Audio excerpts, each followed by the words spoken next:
Oi, meu nome é Júlia e esse vídeo não significa necessariamente que eu estou de volta, mas que eu tinha que fazer um trabalho de faculdade. E foi me dada a opção de publicar um vídeo pra realizar ele. É um trabalho de extensão, então eu tenho que fazer alguma coisa com a comunidade. A internet é uma grande comunidade. É um trabalho de letras, envolvia contação de histórias, estimula a leitura. Então fez todo o sentido do mundo eu casar o meu canal, que tadinho, tá abandonado há mais de 2 anos. Um dos grandes motivos é a questão de faculdade, que eu tô fazendo 2... Não tem como falar isso sem soar prepotente, né? Mas eu tô fazendo mais de uma faculdade, eu termino as 2 ano que vem, e isso tem ocupado bastante tempo e cabeça. Mas estou aqui hoje, caso alguém tenha sentido minha falta. Oi, desculpa. Mas vamos lá. Por favor, não fiquem bravos comigo, mas eu vim falar do Grande Gatsby. Inclusive, isso aqui é tudo Fitzgerald, né? Eu não tô com a minha edição em português aqui. Essa aqui é a capa original. Júlia, qual é a relevância de trazer um livro de 100 anos de idade que fala sobre o sonho americano, sendo que a gente tá no Brasil? Olha, honestamente, clássicos são universais e você tem como sempre fazer comparações em relação ao contexto histórico, e eles permanecem clássicos porque conseguem ser traduzidos ao longo da história, ao longo das mudanças sociais. E apesar de ser um livro americano, assim, extremamente americano, ele toca muitos temas que a gente consegue perceber na nossa sociedade. Inclusive, esses dias eu li o último livro da Tati Bernardi, que é A Boba da Corte.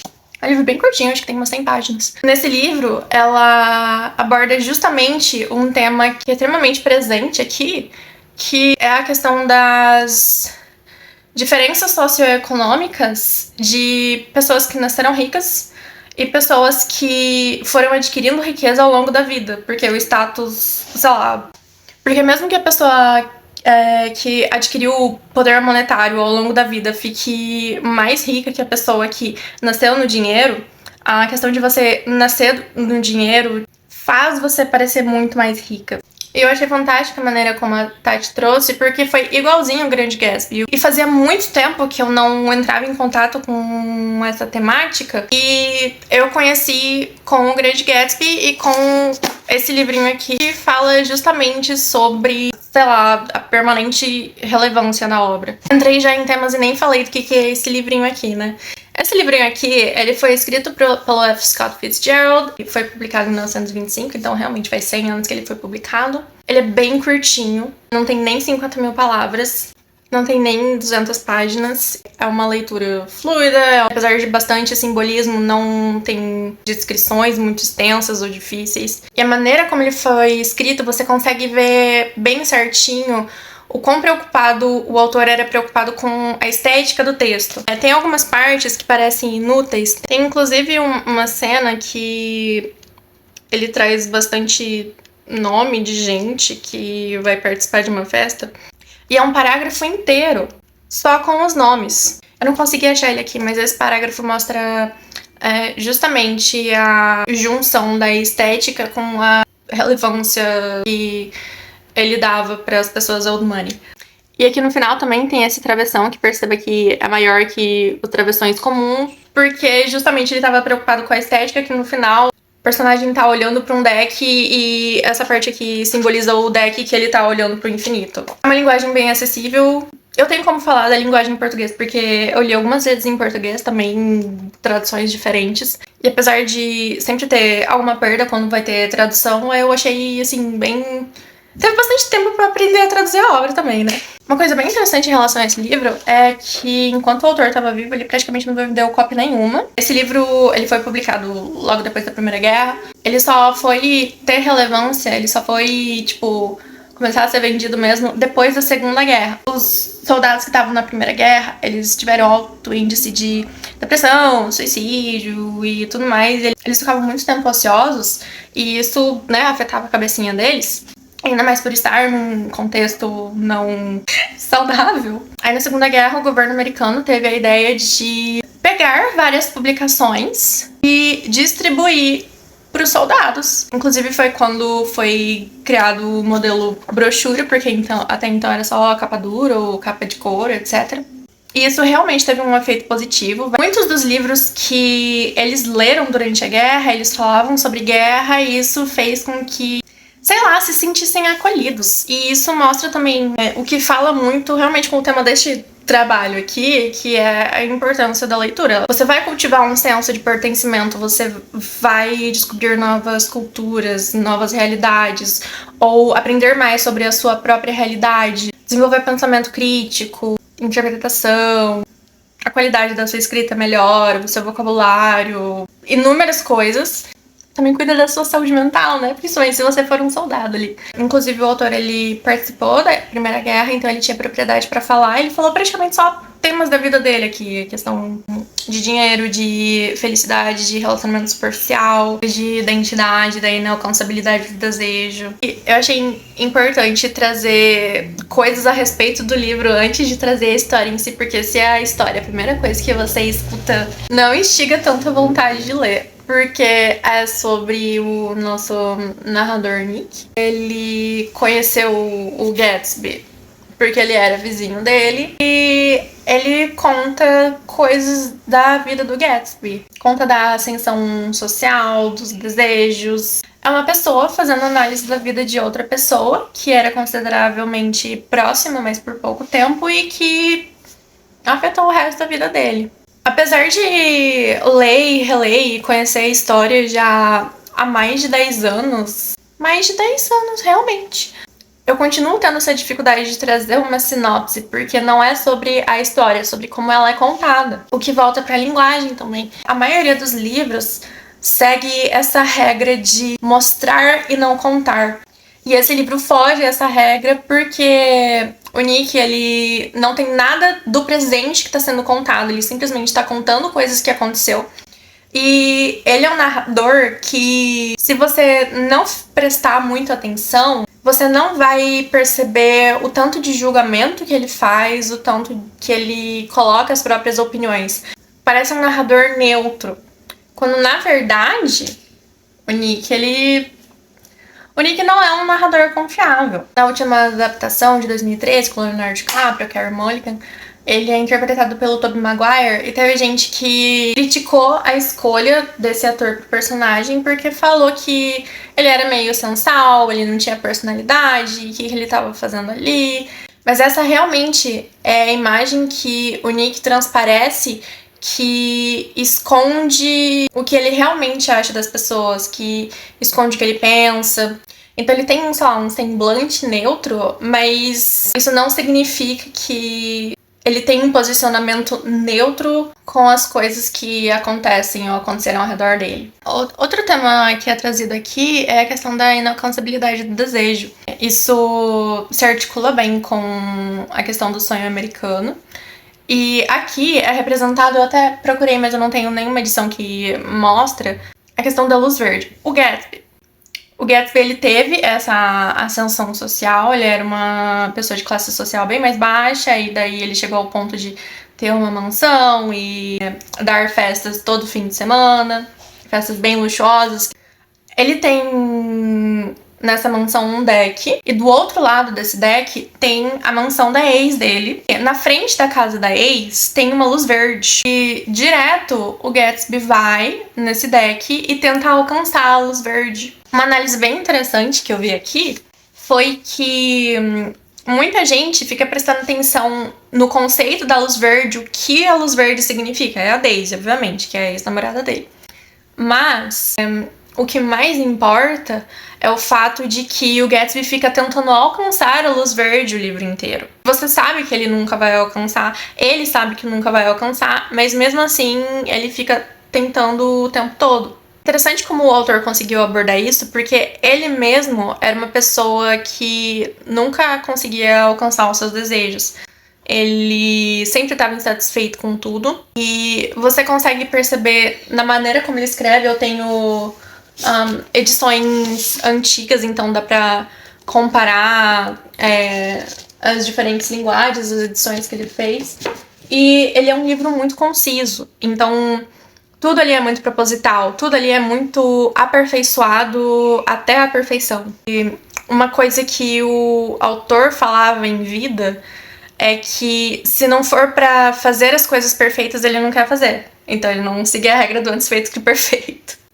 Eu gosto de analisar os personagens desse livro porque, apesar de, numa primeira olhada, eles serem bem estereotipados, eles são estereotipados de propósito porque é a maneira que eles encontraram de sobreviver. Por exemplo, a Daisy, que é a ex-namorada do Gatsby, ela é de uma classe social mais elevada, ela nasceu com dinheiro, há gerações ela tem dinheiro. O próprio Nick é uma pessoa que nasceu de gerações com dinheiro, mas não tem dinheiro agora, só que ele se coloca numa posição acima que o Gatsby, porque o Gatsby teve essa ascensão ao invés de ter nascido com poder aquisitivo.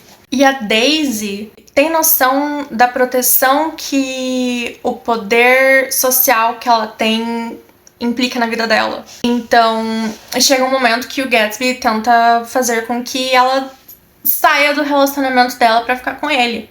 Mas ela sabe que se ela sair desse casamento, ela perde toda a reputação dela, ela perde os direitos dela. Então é muito mais conveniente, faz muito mais sentido ela permanecer nesse estado que ela tá. Logo no início da história, o Nick vai visitar a Daisy, eles são primos, se eu não me engano. E ela fala como tem sido o relacionamento dela, e ela foi mãe também. E ela fala que quando a filha dela nasceu, ela ficou feliz que era uma menina e que ela esperava que fosse uma bobinha linda, que é a melhor coisa que uma mulher pode ser nesse mundo. Então ela tava refletindo muito sobre o papel que ela tem e o papel que ela deve ter pra se proteger. Inclusive, é uma fala que a própria Zelda, que foi a esposa do Fitzgerald, disse quando a filha deles nasceu. Eu não vou entrar aqui no mérito de se o Fitzgerald que escreveu ou não, se teve ideia da história ou não, mas dá pra ver bastante da vida pessoal dele aqui, principalmente as questões da própria esposa dele. Tem uma cena muito importante aqui no livro. O Gatsby fala que a voz da Daisy é cheia de dinheiro. Então, ele reconhece a inacessibilidade dela, ele reconhece a distância dela e dele. Ele reconhece que existe uma pessoa atrás da idealização que ele fez dela. E essa foi uma cena que foi cortada da última adaptação do Baz Luhrmann com o DiCaprio.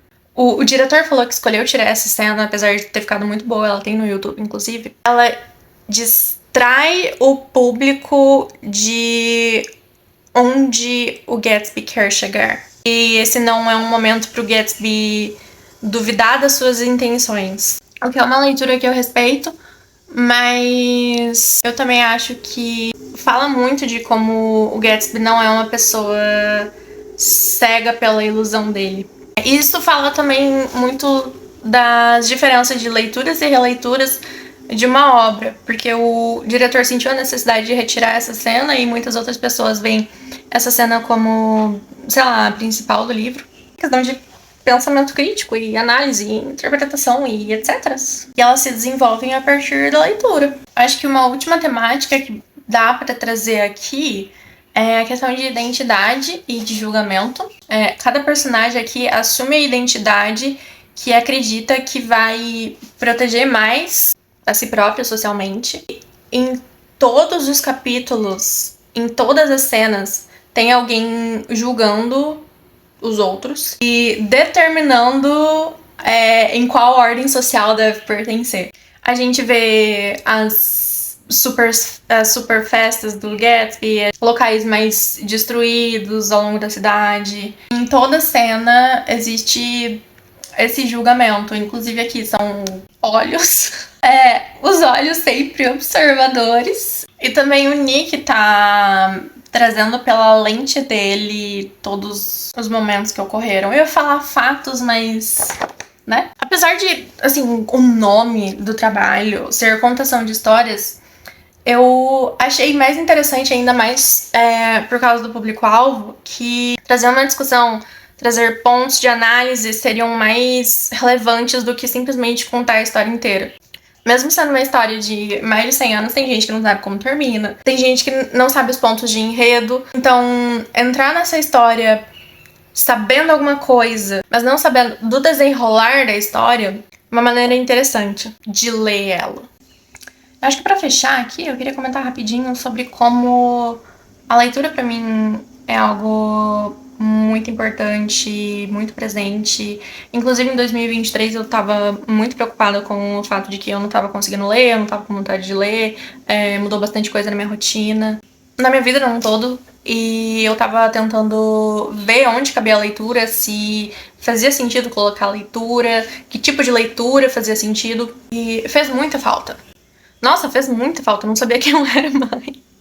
Eu tinha criado toda uma identidade em cima do fato de eu ser leitora e, tipo, eu não tava lendo. Tava com um canal de livro aqui e eu não sabia pra onde direcionar porque eu não sabia pra onde eu tava me direcionando também. Ainda tenho minhas dúvidas. Vergonha até essa idade ainda não saber quem eu sou. Mas conforme eu fui conseguindo readequar e ressignificar a leitura na minha vida, porque antes também tinha muito uma questão de fuga e competitividade comigo mesma, ela tem se tornado mais satisfatória e mais divertida também. Eu tô mais ok com demorar pra ler livros, com ficar lendo o mesmo livro de um ano pra outro, de não ficar cumprindo todas as metas que eu estabeleço. E isso era uma grande dificuldade, eu tinha que ler só as coisas que realmente eram relevantes, realmente estavam na meta de leitura. Eu me culpava muito por ler o que dava na telha, mas eu percebo muito o tanto que a leitura me moldou e, né, obviamente, continua me moldando como pessoa. A leitura influencia também na minha oralidade, apesar de muitas vezes eu ter um discurso, sei lá, confuso, desconexo, parece que não tem uma ordem clara. Eu tenho certeza que seria muito pior se eu não tivesse sempre em contato com histórias que não necessariamente tem moldes específicos, mas que, sei lá, muitas vezes servem como guia pra contar a minha própria história. Não vou ficar implorando pra ninguém engajar nos comentários, porque dessa vez eu vou publicar no mesmo dia que eu vou entregar esse trabalho, então também nem tem tempo pra fazer análise de comentário e engajamento e tudo mais.